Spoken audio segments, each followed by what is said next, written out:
12 noon. Naririnig yung kampana, guys. So, ito ang street. Ito ang street na tahimik. Lugar na to. So, naririnig yung kampana. Yan yung simbahan sa nearby na nag-ano siya.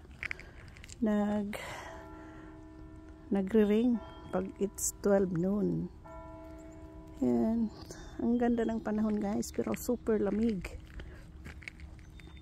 Ito ang kabaliktaran dito sa Canada. Ang ganda ng yan, oh. May mga ibon pang yung nag-chirp yung mga ibon. Kasi ang ganda ng panahon, oh. Tingnan nyo naman kalangitan. Ang grounds maputi.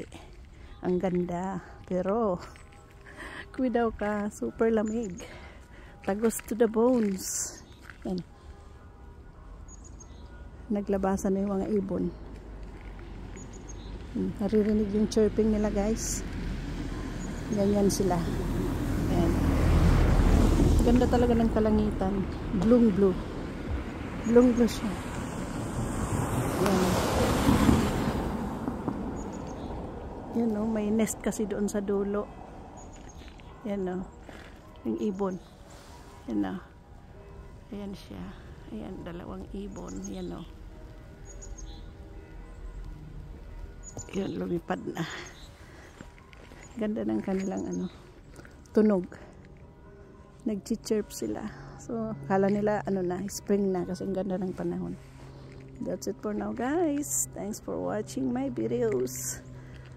Ito ang buhay sa Canada pag winter time. Nag-aantay ako sa curb ng Uber. Ang tagal dumating. Kaya video muna ako, guys. Nakikita nyo tong sidewalk. Inasina na siya, guys. Kaya ganyan na siyang tsura niya. At yung kalsada, o ganyan. May asin yan, guys, kasi may storm darating kami ngayon. Tingnan mo to si Kuya. Nagja-jogging siya kahit ang lamig. Yan, o. Ganon dito, guys. Walang pinipili. Kahit malamig, nagja-jogging ang mga tao. Alright.